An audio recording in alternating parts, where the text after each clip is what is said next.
Okay, I had a student email me yesterday for my finance class, my online finance class, and she was doing a chapter 3 problem. I think it was a quiz problem. She didn't tell me where this problem came from, but it was a question on how to calculate the sustainable growth rate, and then the only information given was these four: the debt ratio, the capital intensity, the profit margin, and the dividend payout.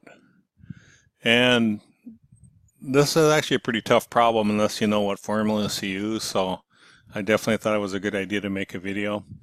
So I got the formulas we need in order to solve this problem over here, and these are out of the book.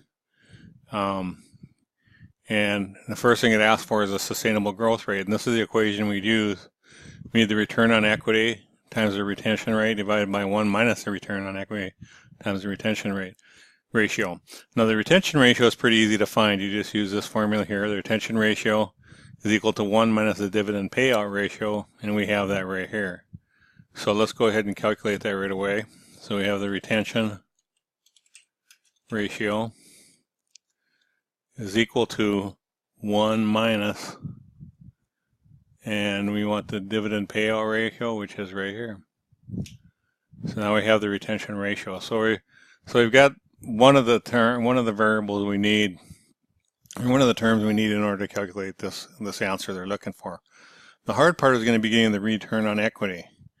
And the return on equity, the book is trying to get you to look at the Dupont analysis. So if you try to calculate the return on equity from just the normal equation and not use the Dupont analysis, it might be a little bit trickier. In fact, they're trying to get you to use this part, the profit margin, because we have that right there, times the total asset turnover ratio.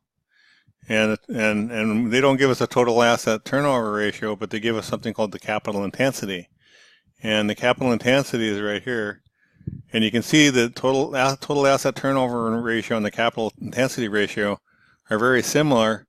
In fact, one is the inverse of the other. So that's all you have to remember, is the total asset turnover ratio is the inverse of the capital intensity ratio. So we have that now. And the last thing we need is the equity multiplier. And this is a formula you can find on page 58. The equity multiplier equals to 1 over 1 minus the debt ratio, and we have the debt ratio. So we have everything we need to solve for this return on equity. And once we get the return on equity, we can plug that into here and with this, and we can solve for the sustainable growth rate. So let's go ahead and do it. I kind of walked you through, so it should be pretty simple already. So we can put in the total asset turnover.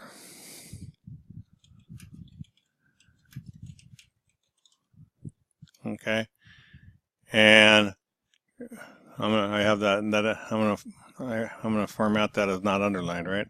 So that's equal to the inverse of that. So it's equal to the inverse is, of course, 1 divided by the capital intensity will give you the inverse.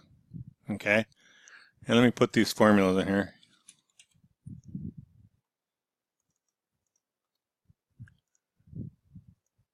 Okay, so now we have the profit margin here.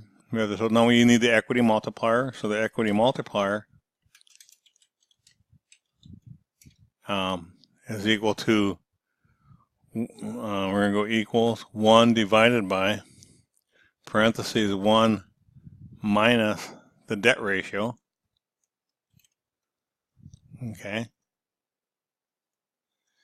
And now we can calculate the return on equity. That's equal to the profit margin times the total asset turnover times the equity multiplier. Okay. And return on equity, we can leave it as percent. And now finally we can calculate the sustainable growth rate. So I'm going to go equals that, so I don't have to type it again. And the sustainable growth rate is right here. It's equal to, of course, I got to put it in parentheses because you want the whole numerator to go, so the whole numerator needs to be in parentheses, so it's equal to the return on equity